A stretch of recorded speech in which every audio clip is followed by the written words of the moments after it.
A gente entrega. Você precisa botar a mão na sararela.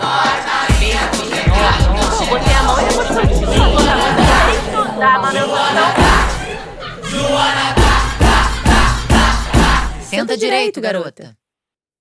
Oi, gente, esse é o Senta Direito, Garota. Eu sou a Juliana Amador e hoje estou aqui com a Janaína Tavares, maravilhosa, rainha do mar, diretora, vamos ver se eu vou acertar o nome da função, chiquérrima, diretora de Cultura e Pessoas, da sim. ActionAid. Da ActionAid Internacional. Explica o que é uma diretora de Cultura e Pessoas.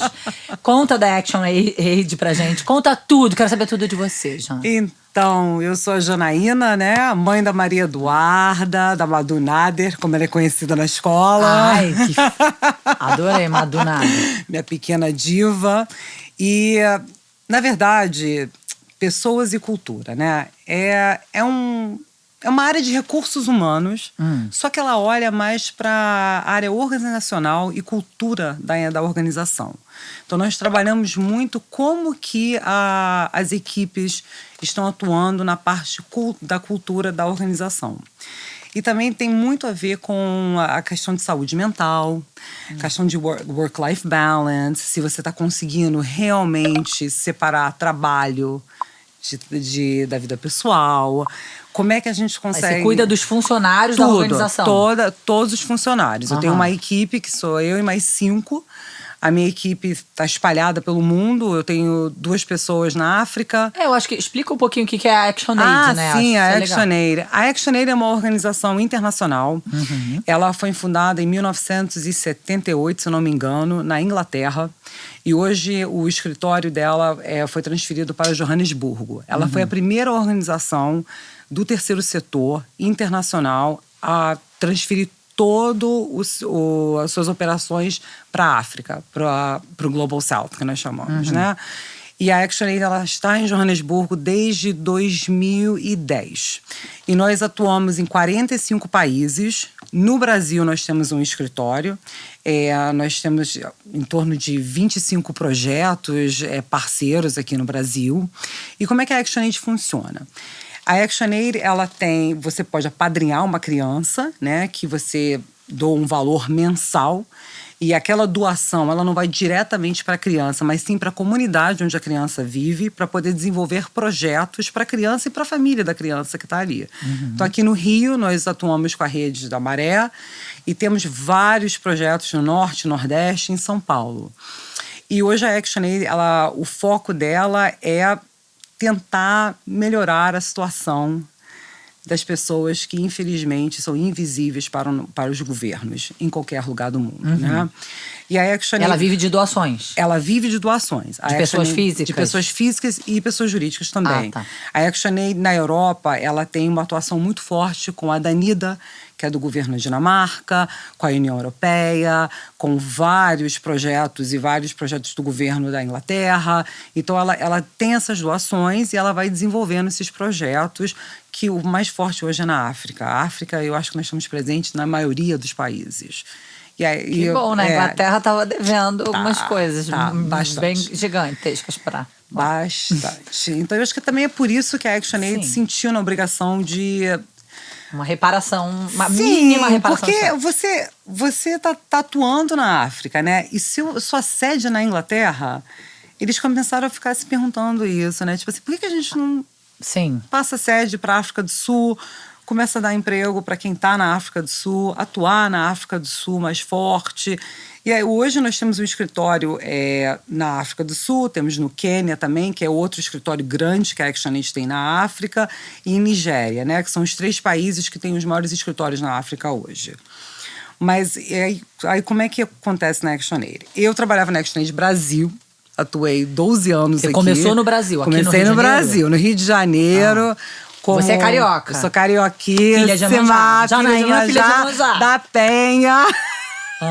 Maravilhosa. Muito orgulho. Carioca da Penha. Começou na ActionAid Brasil. Comecei na ActionAid Brasil como assessora do diretor de país, que era o Adriano Campolina, na época.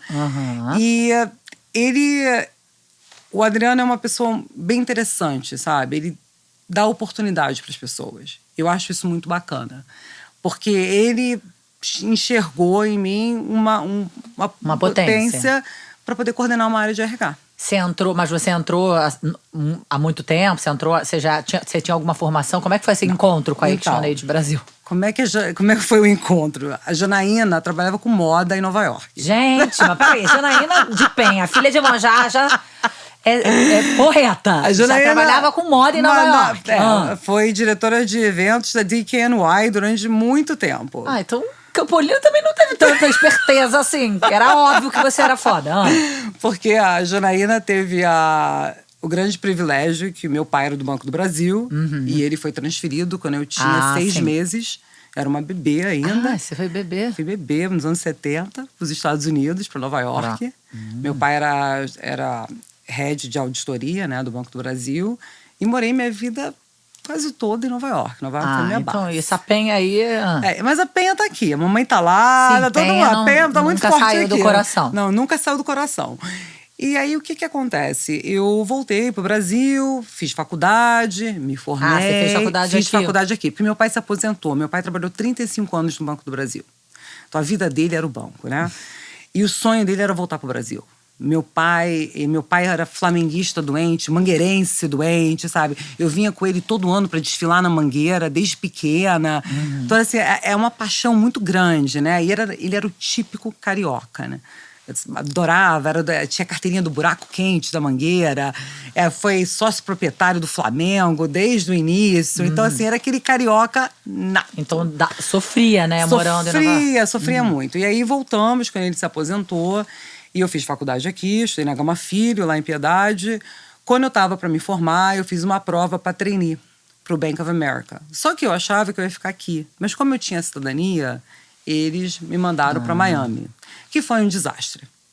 Já te falo. Odiei morar em Miami. Eu e Miami não nos encontramos. O banco não era meu perfil. Sim. Falava muito alto, as pessoas, né? Aquela coisa eu amo. E aí fiquei uns... Ficaram mandando você sentar direito, garota. Gente, e a gente desobedece. E eu assim, gente, não sou eu, né? Sim. Aí um dia eu acordei e falei, você quer saber? Eu vou voltar para Nova York. Vou trabalhar no salão de beleza do meu amigo como recepcionista. Pedi demissão. No dia seguinte, fui embora para Nova York. E aí, tipo, a minha mãe, sem entender nada, tipo assim, cara, você era trainee. Sai do Banco of America. Vai trabalhar. Mas, enfim. Mas aí que começa a trajetória, a minha história. Porque no segundo dia que eu estava como recepcionista do salão do Marco Mariangelo, que é um fofo, um beijo pro Marco, eu adoro. A diretora de recursos humanos da DKNY estava lá, que era cliente dele. E aí ela conversando com ele, porque o sobrinho da dona Karen, o Brad, tá precisando de alguém para trabalhar com ele, e ele não consegue ninguém, sei que ele, Janaína, porque ele chama de Janaína. Tipo, a Janaína, ela, a Janaína, gente, minha amiga, não sei o quê. São fascinantes, né? Quando a coisa tem que acontecer na nossa vida. E foi isso. Aí eu lembro, menina, que eu fui na entrevista, eu comprei um terninho, toda bonitinha, sabe? Terno roxo e tal, né? Aí entra um garoto de uma calça jeans rasgada, de chinela havaiana, não sei o quê. Que era o seu chefe. Que ia ser meu chefe, o sobrinho da dona Karen. Aí eu olhei, ele olhou pro meu currículo, ele, como é que fala seu nome? Aí eu, é Janaína, mas todo mundo me chama de Janine, que é mais fácil, né? Porque americano adora acabar com o nome, né? Ou era Janaína, eu odiava Janaína. Janaína realmente ninguém merece. Aí ele, então, Janine, que tipo de música que você gosta? Eu, oi? Ele, o que você escuta? Aí eu, eu escuto underground hip hop, é o que eu gosto, né? Aí ele, tá. Então, você tinha quantos anos? Eu devia ter 23, 24. Bem novinha, Aí ele, então tá bom, prazer, tchau. E foi Adoro, embora. Essa foi a entrevista. Aí eu não consegui a vaga, né? Sim. Fora que eu fiz entrevista numa sala que era cheia de coelhos da Playboy.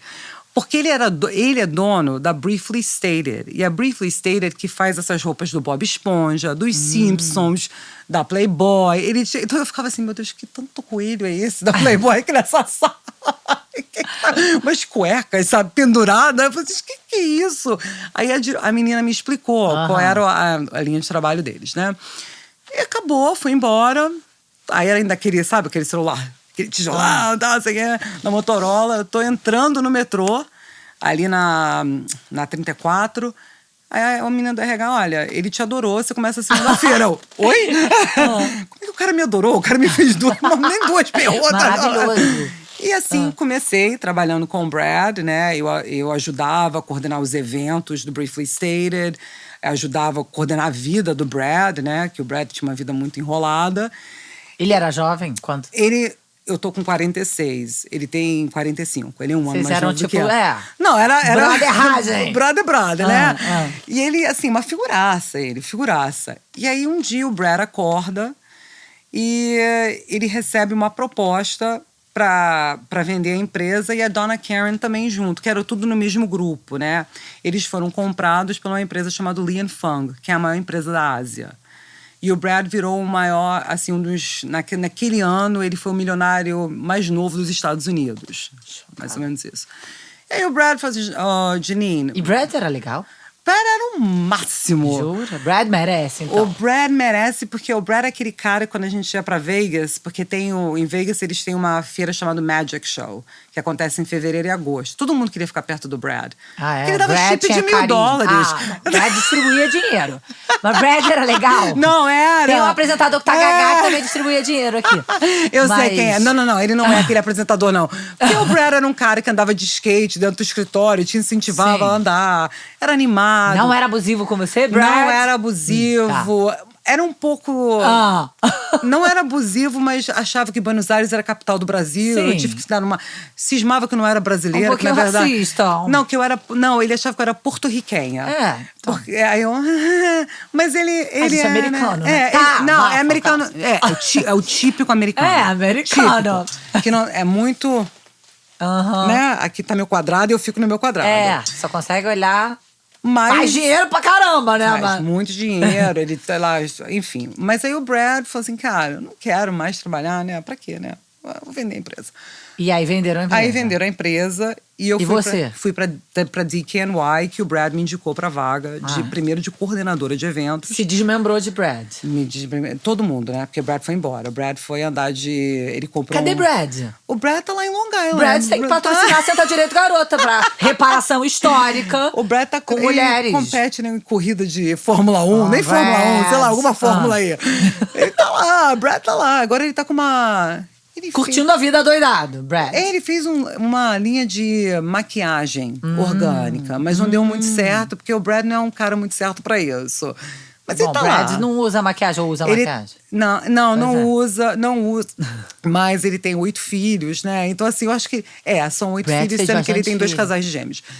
Então, assim, o Brad tem bastante o que fazer na vida dele. Caramba, 8 filhos. 8 filhos. Um tudo escadinha, um atrás do outro. E quando eles iam pro escritório, era maravilhoso. Nossa, maravilhoso. A tia Janine adorava. E aí você seguiu, gente, tia Janine? Aí eu segui pra DKNY. Comecei como coordenadora de eventos, só fazendo New York Fashion Week, né? E aí, aí fui crescendo e fui fazendo toda a parte Rainha da América do do Norte. Rainha do Mar tava Rainha lá. da Penha, dominando Nova York. Dominando Nova York. Adoro. Dominando Nova York. E aí eu comecei a organizar os eventos, New York Fashion Então já era LA. muito óbvio que você era incrível, Janaína. Eu era incrível, mas incrível na área de eventos e moda. Moda, entendi. Era uma coisa bem nichada. E eu era muito boa no que eu fazia nessa área. Eu era muito boa mesmo. Assim, eu sempre me dediquei muito. E você tem que se dedicar. Você organizava a New York Fashion Week? New York pra DKNY. Fazia todos os after parties, fazia a lista, né? Quem vai sentar onde. Cadê? Me convida. As bolsinhas, né? Que legal! Os goodie bags. Tipo, Diaba Veste Prada. Nossa, eu vejo aquele filme, eu tô me vendo ali. Porque Que é isso, né? É isso mesmo. E você tem que saber quem... Quem é quem? Quem não pode sentar do lado de quem, porque estão brigando. Babados. Aí tem sempre a mãe de alguém que quer mais um brindezinho, você não pode dar. Sabe? Tem essas coisas, né? Mas... E na época de New York, principalmente New York Fashion Week, você dorme no escritório. Imagina. Nós temos um colchãozinho lá, fica todo mundo lá, tem banheiro pra tomar banho. É tipo oficial, real. Não, oficial, é oficial, dorme. real. Não é uma forma de dizer, né? Não, você dorme. Os bichinhos são muito doidos, né? Aí tem uma sala cheia de roupa, né? Que você pode escolher a roupa que você quer para poder... Porque a tua vida tá ali. Você tá ligada naquilo. Estamos... Estuprando sua alma. Mas eles te dão umas roupinhas. Mas a gente dá umas te dá até um colchão. um colchão, roupinha Ai. e vodka. Eles são muito bons, né, mesmo? Tá, você ficou quantos anos vendendo sua alma? Eu fiquei vendendo a minha alma até 2007. E aí meu pai ficou muito doente. Muito doente. Seu pai tava aqui, né? Meu pai tava aqui, minha mãe tava aqui, minha irmã, todo mundo. E eu decidi voltar. Falei, cara, eu vou voltar pro Brasil. Pediu demissão? Eu pedi demissão, não me demitiram. Falaram que não... Não, vamos obedecer. Você não vai. Dá licença, Não, a gente não obedece. O meu coordenador era o Paul Maguire, que tinha trabalhado muito tempo aqui no Brasil, então ele entendia muita mentalidade brasileira. Era o inglês, que trabalhou na Que Bom aqui do Brasil, depois estava lá com a moda, muito louco, né? E ele ficava assim, não, você não vai se adaptar. Você não vai se adaptar, você vai voltar. Eu vim com uma licença, eu falei, gente, mas eu não vou voltar. E assim, eu vou ser muito sincera, no início... Tinha dias que eu queria gritar, porque você começava a buscar alguma coisa e você chegava, tipo assim, pô, eu trabalhei na hora Karen, cara. Fui diretora de eventos da DKNY. Só que eu não conhecia ninguém no Rio de Janeiro. Sim. E aí? Eu não sou Carol Sampaio, eu não sou essas menininhas que estão na moda de eventos. Eu não sou ninguém, eu não tenho esse nome.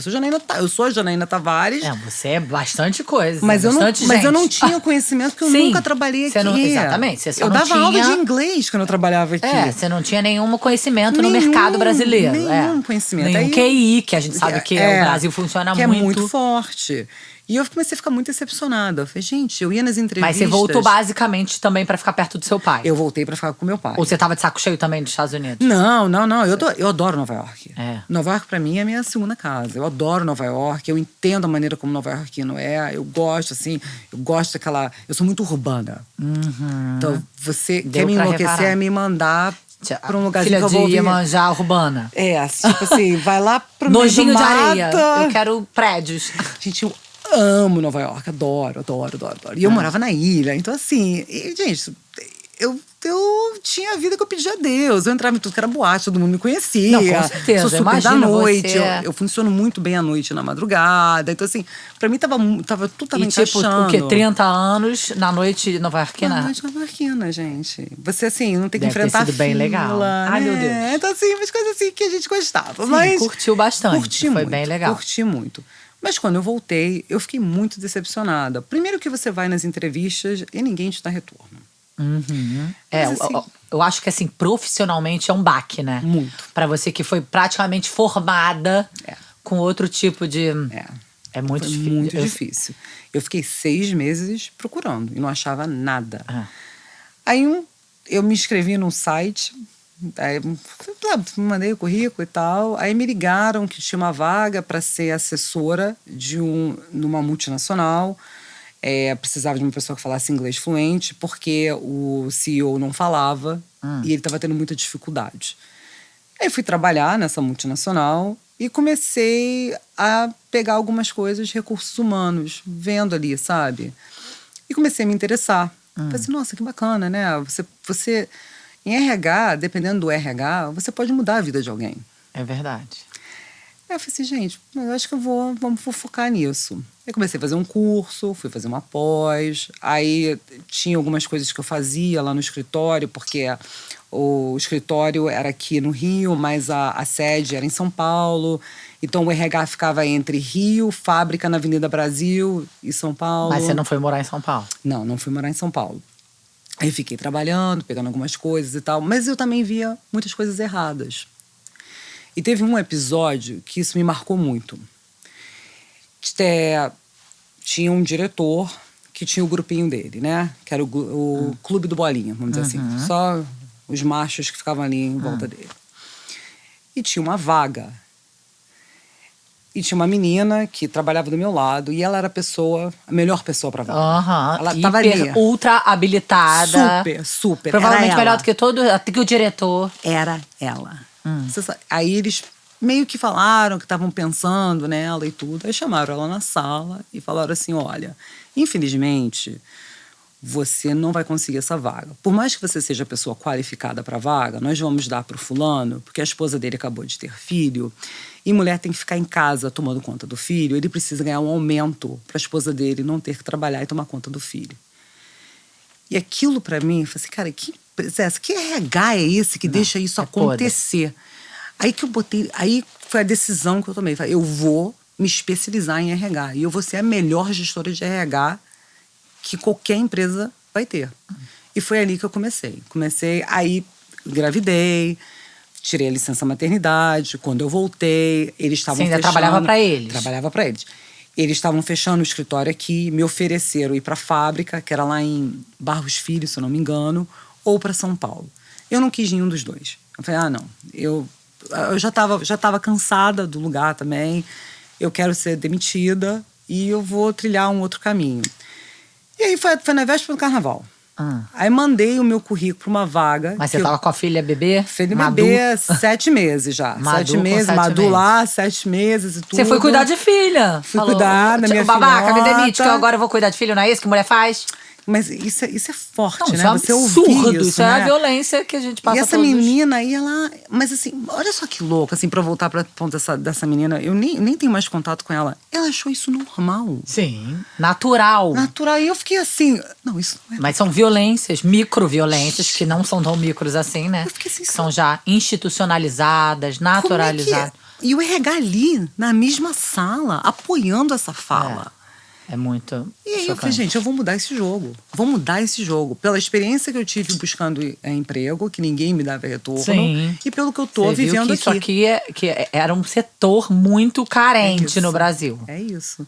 E aí, quando eu fui pra ActionAid, sábado de carnaval, cato.com, tava vaga lá, assessora. Não, peraí, sábado de carnaval você foi entrar no site? Eu fui entrar no site, cara, eu precisava procurar emprego. Eu falei, sábado de carnaval, carnaval pra mim é sambódromo, desfilo na Mangueira, alô Mangueira, minha escola do coração. Então, assim, pra mim, eu sempre vou pro sambódromo, é uma tradição e tudo. Aí entrei, mandei o currículo, passou o carnaval, me chamaram pra uma entrevista. Na ActionAid Brasil, né? Brasil, não sabia o que era ActionAid, fui na internet, fui buscar para entender, né, qual era o contexto da organização e tudo mais. Fui fazer a entrevista com o Adriano Campolina. Foi assim, foi um clique, os dois, assim, era um match. Um match perfeito. Logo depois, me ofereceram também a vaga, fui trabalhar com ele na segunda-feira, isso foi na quinta, pós-carnaval, na segunda eu já comecei. E aí, o Adriano era da Internacional e voltou para o Brasil. Então, ele estava... São duas empresas diferentes. São duas organizações, né? Porque a Action Internacional é o guarda-chuva, né? E aí tem os países que ficam embaixo desse guarda-chuva. E ele queria reestruturar o Brasil. Ele, não, a gente precisa reestruturar isso aqui, tem que mudar algumas coisas. E eu comecei a fazer esse trabalho com ele. Um dia ele chegou para mim e falou assim, olha, a gente precisa de uma área de recursos humanos. E aí, topa? Coordenar a área de recursos humanos, eu, topo, óbvio que eu topo, na hora, né? Tipo assim, nem... Topo sim. Ele, então tá, então a gente vai criar um orçamento, vamos criar uma área, e você vai... Mas aí, além de recursos humanos, ele me deu administrativo, governança e TI.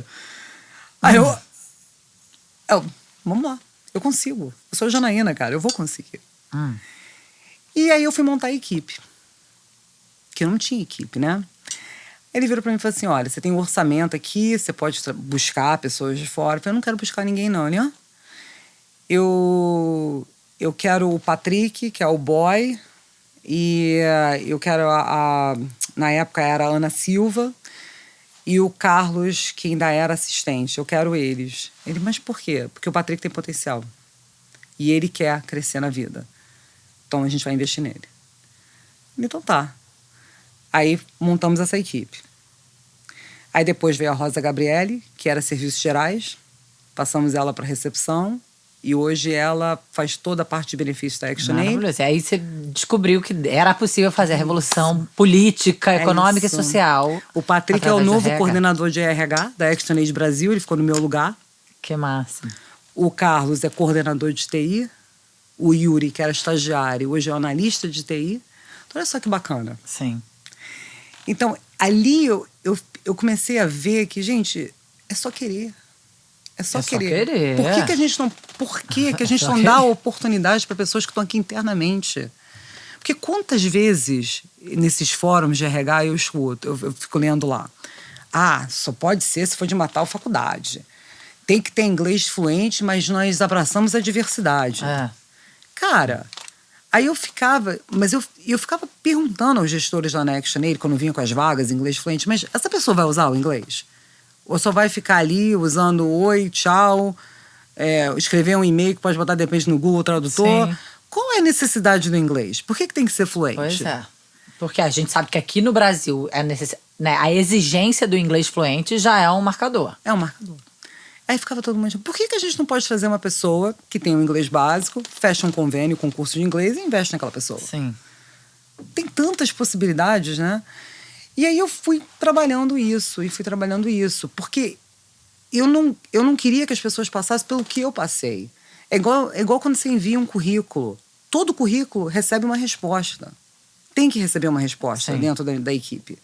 Eu falava isso para todos, nem que fosse uma resposta padrão. Óbvio, se você receber 300 currículos, você não vai responder personalizado, mas você vai dar alguma resposta para aquela pessoa. Sim, recebemos, vamos entrar em contato. E se você for para uma entrevista, eu tenho que te dar um retorno. O porquê que você não conseguiu aquela vaga. Eu faço questão de fazer isso. Porque isso é muito importante. Claro. Isso é muito importante. E eu lembro que eu ficava muito frustrada. Porque o americano tem um jeito estranho de trabalhar, mas eles te dão um retorno. Eles são objetivos, eles são direto ao ponto. E quando eu voltei para o Brasil, isso foi uma questão que eu tinha nas reuniões. Eu entrava nas reuniões, a reunião vai começar 9 horas, né? 9 horas em ponto. Sim. Essa é a agenda. Vai terminar às 10. A gente vai terminar às 10. A gente não vai passar mais nenhum minuto. Aí uma vez o Adriano chegou para mim, Janaína, você precisa perguntar à pessoa como é que ela tá, se ela tá bem, como é que foi o final de semana.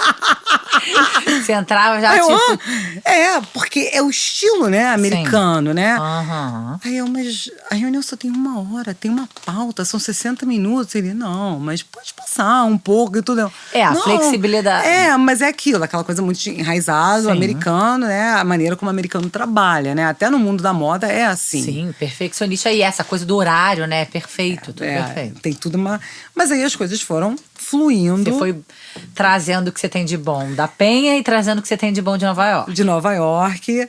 E aí foram 12 anos na ActionAid Brasil. Pintou uma oportunidade para ir para a ActionAid Internacional como head, né, de People and Culture global, né, de pessoas e cultura. E em agosto do ano passado eu saí da ActionAid Brasil e fui para a área internacional. Mas segue no Brasil, essa área também? Então, eu sou a única no Brasil. Né? Tá. Só tem eu e mais uma pessoa. O seu escritório não é no Brasil? Não, meu escritório é minha casa. Uma Mas o escritório do ActionAid Internacional, dessa ActionAid que se presta... É na África do Sul. Na África do Sul. A minha diretora fica na África do Sul. A equipe é espalhada, como eu falei. Eu tenho uma pessoa em Zimbábue, uma pessoa no Quênia, uma pessoa em Londres, uma pessoa na África do Sul e uma pessoa na Austrália. Porque agora ela se mudou para a Austrália. Para assim, o horário se complicar mais ainda. De reunião deve ser ótimo. Não dá nem para falar, oi, como é que foi o final de semana? Não, eu começo muito cedo. Hoje eu tive reunião às 5 da manhã. Porque você entra no fuso, né? Mas também eu termino mais cedo. Então eu não posso... 2 horas eu já terminei. E é muito interessante você ver todas essas culturas, né? Sim, com certeza. Porque nós temos... A Action Internacional ela tem 3 hubs, né? Uma na África do Sul, outra no Quênia e outra em Londres. Só que nós temos equipe no mundo inteiro da Action Internacional. Então, hoje eu estava numa reunião com uma pessoa de Mianmar. Olha só, né? Assim, aí você começa... É fascinante entender como é que é aquela cultura, como é que eles trabalham, quais são os costumes... E eu acho isso muito bacana. Entender sobre diferenças, né? É isso. E como é que você aplica isso para recursos humanos? Pois é. Como é que você tem um olhar de recursos humanos que é voltado para o bem-estar das equipes, para a saúde mental? E você coordena toda essa equipe aí gigante do... Sim. Caramba. Mas eu adoro. Eu adoro porque eu penso muito em como é que eu posso mudar esse jogo, né? Sim. Um jogo que está... No seu caso, você cuida dos funcionários da empresa. Da organização. Da organização. Eu cuido deles. Mas, ao mesmo tempo, eu também tenho várias oportunidades, né? Eu participo de vários grupos de RH internacional. Eu vou palestrar agora em Berlim, daqui a 2 semanas, sobre saúde mental, sobre como é que nós precisamos trabalhar a saúde mental dentro das equipes, como é que as equipes precisam ter apoio, como é que você cria uma equipe que não tenha medo de falar. Sim. Porque eu acho interessantíssimo quando você entra numa reunião que só 5 ou 4 pessoas que falam, né? Sim. Tem 30 pessoas, só que eles são sempre as mesmas figurinhas. Existe um problema ali, Claro. que ninguém quer ver. É uma cultura do medo. Ah, com certeza. Então como é que a gente muda isso? Maravilhoso. Então, eu gosto muito de falar sobre isso, porque eu acho que é importante o RH liderar também esse movimento. Muito. Muito. E é possível uma empresa ter sucesso financeiro e tratar com dignidade os seus funcionários. Com certeza. Eu acho que a gente precisa reescrever essa história aqui no Brasil. Com certeza. Né? Eu já ouvi por causa de CEP. Assim, eu não vou chamar essa pessoa porque o CEP dessa pessoa é da Baixada. Eu falei, gente, que é isso? Isso, pô. Cara, as coisas não podem ser assim. Você não pode... 2023, a gente já tá... A gente ainda tá falando sobre isso. Já É igual tá a falando questão... sobre Eu tava isso. conversando com a minha amiga semana passada. Ela trabalha numa empresa, que eu não vou falar o nome, mas ela tava super frustrada, porque os anúncios encorajamos pessoas negras, trans, mas lá dentro essas pessoas não têm oportunidade, é só pra fazer aquele... tudo... Sabe? Então é isso que eu fico magoada, gente. Sim. A gente precisa olhar pra dentro também. Você tá contratando, você tá dando oportunidade pra essas pessoas? Se as pessoas estão tendo a mesma oportunidade que uma pessoa branca que estudou na PUC, SPM, sei lá onde... É isso que a gente precisa perguntar. E o RH precisa liderar esse movimento. Porque é isso que vai fazer a diferença na transformação isso. na sociedade, né? Senão nunca vai Cadê mudar. os líderes pretos, os líderes É que... isso que eu fico me perguntando. Então, assim, a gente precisa... O RH precisa rever isso. O RH precisa liderar. O RH precisa ter coragem para falar. Porque se o RH não se mexer, nada vai acontecer. Então, por isso que eu acho que eu tenho que mudar esse jogo. O RH precisa mudar esse jogo. E eu sempre falava isso nas equipes, eu sempre falava isso em reuniões. A gente precisa olhar o que está acontecendo dentro das organizações. Ouvir as nossas equipes. Você tem que ouvir sua equipe.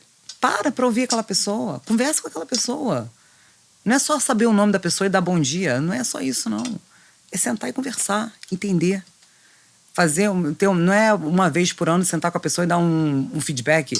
Sim. E uma organização de terceiro setor que se propõe a mudar o mundo e não agir internamente de acordo com... Não tem como, né? Você tem que walk the talk, né? O famoso, né? Então é muito importante isso. Isso é muito importante. E E tá rolando. E tá rolando. E tá rolando. Maravilhoso. E tá rolando. E assim, eu quero que muitas pessoas me procuram, que estou iniciando na área de RH, e eu sempre falo isso. Você precisa ter aquele olhar, aquela empatia, olhar mais humano. E aqui no Rio de Janeiro você falou que a ActionAid tem projetos dentro da Maré. Sim, na rede. Na rede. E aí, mas doa dinheiro, mas como é que faz? Algumas pessoas trabalham, como é que funciona essa... Não, o escritório da ActionAid fica na Glória, né? Aí você tem uma equipe de programas que ela coordena esses projetos, né? Então essa equipe que faz a ponte, né, com a Maré, aí desenvolve projetos de educação. A Maré eu não sei qual é o foco, eu não lembro agora, mas eu sei que eles têm toda uma oficina também de música lá. Tem um grupo chamado Maré dos Sabores, que são moradoras que fazem buffet para festas, que também é bem bacana, elas faziam lá na ActionAid. Era bem legal. E assim, aí tem outros projetos. Tem um projeto em Heliópolis, em São Paulo.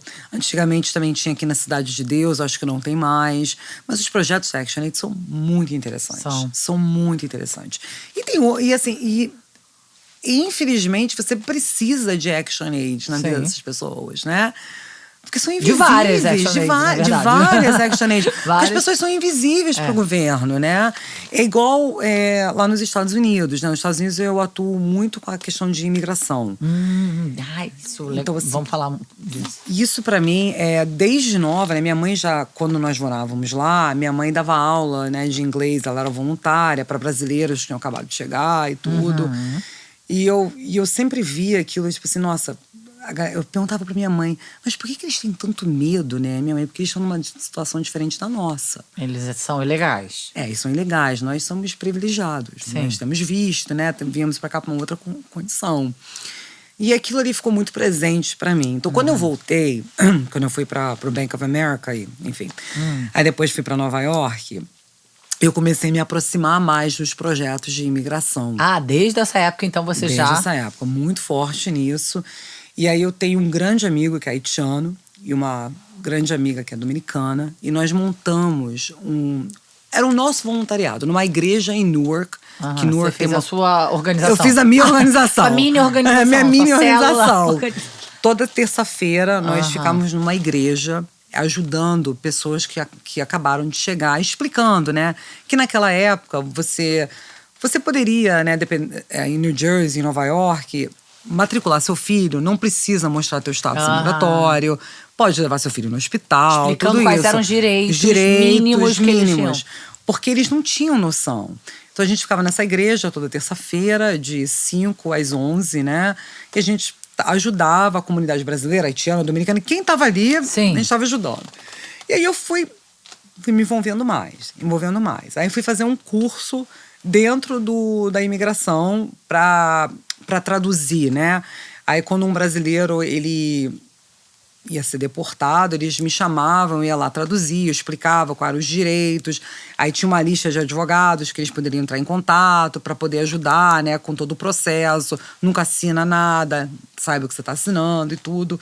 Eu comecei a fazer isso. Aí depois eu tive uma coluna no jornal chamado Brazilian Press, sobre imigração. E aí eu fui me envolvendo mais e mais. Aí depois chegou o nosso querido Donald Trump, e aí que eu me envolvi mesmo, né? Eu faço parte de um grupo, Sim Se Puede, que ele é baseado na Califórnia, mas ele tem um escritório em Nova York. E você já estava aqui no Brasil, mas seguiu tocando sempre, tudo. eu tô sempre presente. E também faço parte de um grupo Latinas for Equal Pay, né? Latinas para receber o mesmo salário que as americanas recebem, que a gente não recebe, né? Sempre menos. Então eu sou muito envolvida com esses projetos. Já fui para a fronteira, já vi na pele o que as pessoas passam, né? Fiquei na fronteira entre México e Califórnia. Já fui para vários centros de detenção para ver como é que é. E separaram os filhos, sim, infelizmente, sim. É horrível. Hoje existem em torno de, acho que são 8.300 crianças perdidas no sistema americano, porque os pais foram deportados e não tem como achar os pais e eles estão lá para adoção. É muito triste, é muito triste. Uma vez eu perguntei para uma brasileira... Estão lá nos Estados Unidos para ser adotados. Dentro do sistema de Gente, é sequestro, adoção, né? Isso. Porque os pais... Porque eles separavam, né? Separavam as crianças dos pais. É tipo assim, uma bola de neve de violência. E ninguém consegue consertar. Porque o documento, geralmente as pessoas falam que são mexicanas, né? Porque quando você é mexicano, eles já te devolvem direto pra... Que é mais perto. É mais perto. Então dão nome falso, enfim, né? Então não conseguem localizar os... Não vai conseguir localizar. Mas será que os pais não conseguem? Alguns até têm parentes nos Estados Unidos e conseguiram localizar. Mas nem todo mundo tenta, porque eles estão ilegais. E tem medo de tentar localizar a criança. E na hora que for buscar a criança... Sim, família. A família. Mas e os pais que foram deportados? Eles não têm como ter acesso aos filhos? Eles estão tentando entrar com a ação. Mas até você achar a criança num sistema que está totalmente quebrado, como é o sistema de imigração americano dos Estados Unidos, é muito difícil. Gente, é um sistema que é muito, muito quebrado. É um sistema que não funciona. Não funciona. E é desumano. É desumano, porque... Eles entram na sua casa às 5h30 da manhã, eles arrombam sua porta e vão te algemar como se você tivesse cometido realmente um crime. E você não fez um crime, você só quer uma vida melhor para os seus filhos, sabe? Ou para você, ou para sua mãe, para quem for, entendeu? Então, uma vez eu perguntei para uma brasileira isso, ela pagou $15 mil para atravessar. E foi pela fronteira ali do México? Ficou num porão 1 semana e meia, lá escondida. E toda semana o coiote... Ela e uma galera. Ela e um grupo. Um grupo. Acho que tinha 20 pessoas com ela. Eu perguntei pra ela, mas por quê? Ela, porque na minha cidade eu não tenho emprego. Sim. Eu não tenho emprego. É importante que a gente entenda. Porque pra gente não faz sentido. Assim, tal, né? Não. Pra uma pessoa que tá aqui, que tem uma vida minimamente, né, Que a gente, hoje em dia, a gente fala que é privilegiada, mas não é. Digno, minimamente digna. Nós somos o mínimo, A gente, não faz sentido, mas para muitas pessoas faz sentido. Muitas pessoas fazem. É a busca de um sonho, a busca de um... Ela era do interior de Minas. Eu fiquei assim, gente... E ela me contou e aí ela todo passou... o trajeto. Não, gente, olha, eu fiquei ouvindo a história dela. E depois eu fui chamada pelo Beto Carminati. Ele é um brasileiro que faz muita produção de novela lá nos Estados Unidos. O pai dele foi um dos primeiros catarinenses a morar nos Estados Unidos. O pai dele fundou a Casa do Catarinense, lá em Boston e tudo mais. Ele até ajudou numa novela chamada América aqui. Que foi sobre isso, né? Foi sobre isso. Eu entrevistei, o Beto me chamou para entrevistar várias pessoas para o filme que ele lançou lá. Isso foi em 2002 ou 2003. Olha, eu cheguei em casa, eu acho que eu chorei durante umas 5 horas. Porque é cada história que você escuta. Você fica assim, cara, como? Como assim, sabe? Como assim? Por que a pessoa está passando por isso, né? E aí, essa moça, ela me falou que toda semana um brasileiro ia lá cobrar ela o dinheiro, né, para atravessar. Porque geralmente as pessoas não têm esse dinheiro para atravessar. Você faz um acordo, é um brasileiro que está aqui, que está fazendo intermediação com algum mexicano, quem for lá, é coiote. E aí, um outro brasileiro é responsável por ir lá no seu trabalho. Lá nos Estados Unidos, ficar te cobrando. Senão sua família é ameaçada. Tem uma série de coisas, né? Então, assim, eu ficava assim, uma rede criminosa. É uma rede super criminosa. E ela ficou no porão e chegou lá. E ela foi depois presa pela imigração? Não, ela não foi presa. A gente estava conversando num grupo, né? Porque ela tava doente, ela queria saber se ela... Foi na ONG, né? Foi na igreja. Ela queria saber se ela poderia ir gente, que desesperador. E aí você explica, porque as pessoas também não tem... agem de má fé, explicam errado, sabe? Você pode ir no hospital. Porque eu não sei se New Jersey mudou ainda a legislação, né? Porque com o Trump, cada estado tem uma legislação diferente, né? Nova York é chamado um sanctuary state, onde eles não podem pedir o seu status imigratório, de jeito nenhum. Nenhum lugar? Nenhum lugar. Agora, na Flórida já pode. Então, vai variando, né? Não sei se New Jersey mudou. Mas você pode ir a um hospital, ser atendido, sem nenhum problema. Eles não podem perguntar para você que deu o seu documento. Então, isso... E as pessoas não sabiam disso. Você pode matricular seu filho na escola. E isso é difícil, sabe? Você vê que as pessoas, coitadas, estão ali, né? Tentando sobreviver.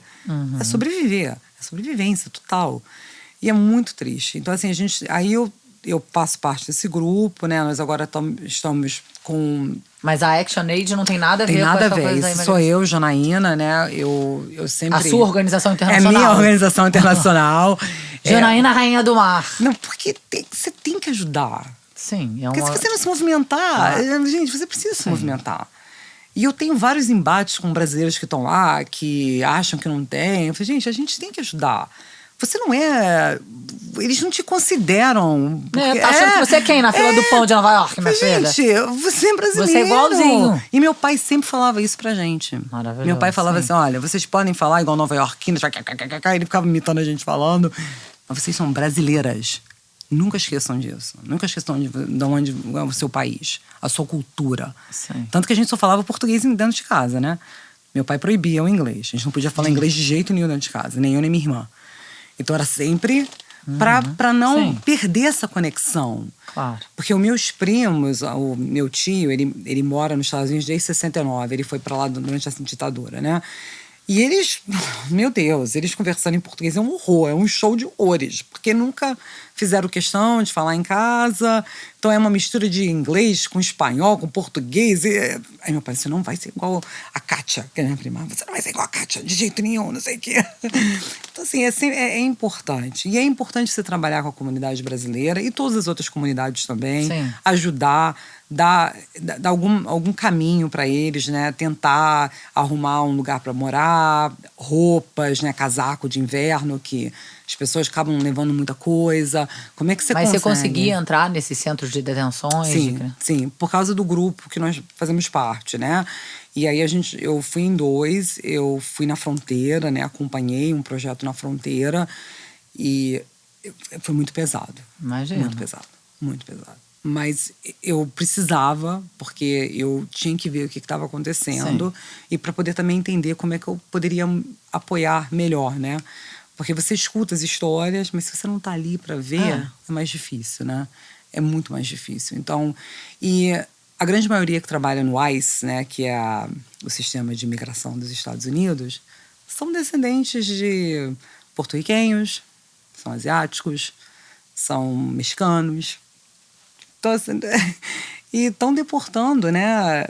Eu não consigo entender muito bem isso. Não, é né? um sistema violento que obriga você a machucar Eu os tenho seus. uma questão muito, muito forte com isso, muito forte. É a mesma coisa que não contratar pessoas que moram no subúrbio. Isso, para mim, é o fim. Cara, ou porque não estudou na ISPM, ou porque não estudou na PUC, eu não quero saber onde a pessoa estudou. Eu quero uma pessoa que está ali, que eu sei que eu vou conseguir desenvolver e vai entregar e vamos trabalhar juntos. E vai crescer. É claro. Sabe? Então, assim, tem coisas que a gente precisa realmente questionar e a gente precisa mudar esse jogo e mudar esse sistema. Porque senão, quem vai? Fica sempre aquele grupinho lá dos homens. Do Aquele da turminha- primeira empresa. a turminha do Bolinha.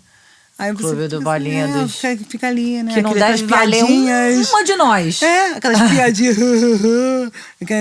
Aqueles comentários tudo sem graça. E RH do lado, sem falar nada. Não pode ser assim.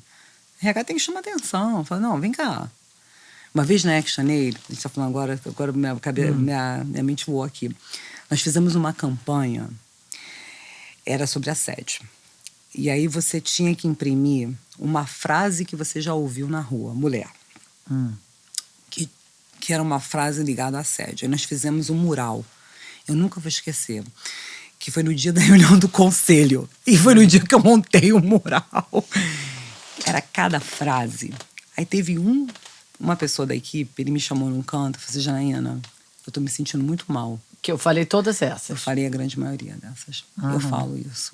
Como é que eu posso mudar? Bacana, né? Sim. Reconhecer. É errado, né? E aí teve toda uma formação sobre liderança feminista, os princípios de liderança feminista, tudo, mas isso é interessante, né? Porque a pessoa deu de cara com aquela parede Sim, maravilhoso. e viu. É aquela conta que não fecha. Toda mulher já foi assediada, mas nenhum homem nunca assediou. É. Como é que faz? Então, Como é que isso acontece? a gente está sendo assediada por quem? Então, por nós mesmas. É tez. Mas isso. Eu lembrei disso agora. Eu falei, cara, isso foi algo muito interessante que aconteceu na Action. Maravilhoso. Também foi muito marcante pra mim isso. A coragem deles de me falar comigo, E né? tem bastante mulheres em posições de liderança? Hoje nós lançamos até a pesquisa, né? São 350 mulheres em ActionAid global, né? Países e tudo, em posição de liderança. E são 180 homens só. Maravilhoso. Até na África, hein? Vamos dominar o mundo. Vamos, com certeza. Eu tenho certeza. Também tô firme nesse propósito. Eu tenho certeza. Ai, Janaína, amei. Você quer falar mais alguma coisa? Tem mais algo dessa história maravilhosa aí? Não, eu só gostaria de pedir às pessoas que trabalham com recursos humanos para olhar com mais empatia as suas equipes, olhar mais para as equipes internas, como é que a gente pode desenvolver as equipes, dar oportunidade para as pessoas, ter esse olhar. É que precisa de consciência social, letramento racial, letramento de feminismo. É complexo no Brasil, né? Mas é isso aí. A gente tem que sacudir. Você tem que sacudir. Tem que sacudir. E sair e, tipo, fazer esse intercâmbio. Porque, assim, você já provavelmente já fez muitas transformações dentro da ActionAid. Mas e as empresas todas brasileiras? Mas aí que precisam beber na sua fonte. RH precisa iniciar essa revolução. Isso. O Recursos Humanos precisa iniciar essa revolução. Precisa pegar a mão desse CEO, desse diretor. Pois mas aí a gente tem que cobrar as empresas, né? A gente como cidadão também, né? Sim, pressionar as marcas, pressionar, não sei, fico pensando como a gente muda.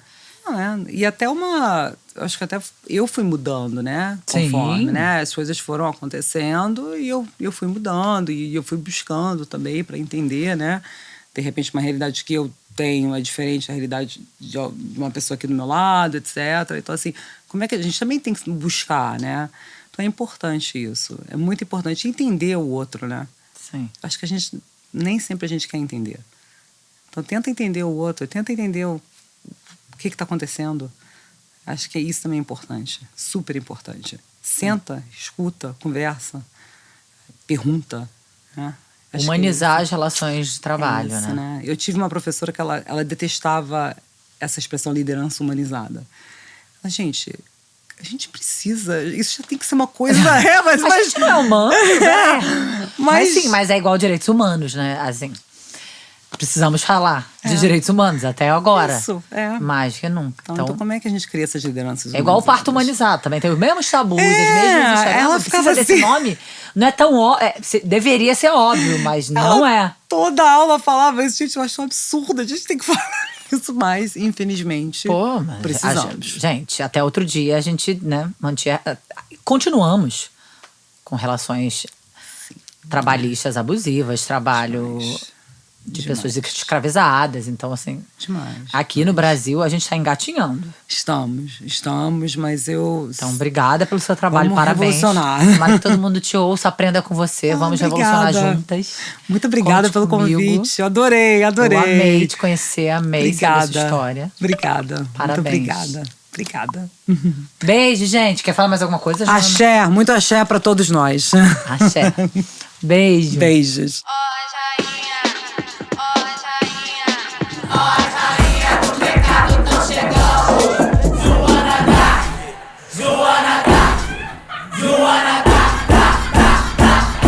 Senta direito, garota.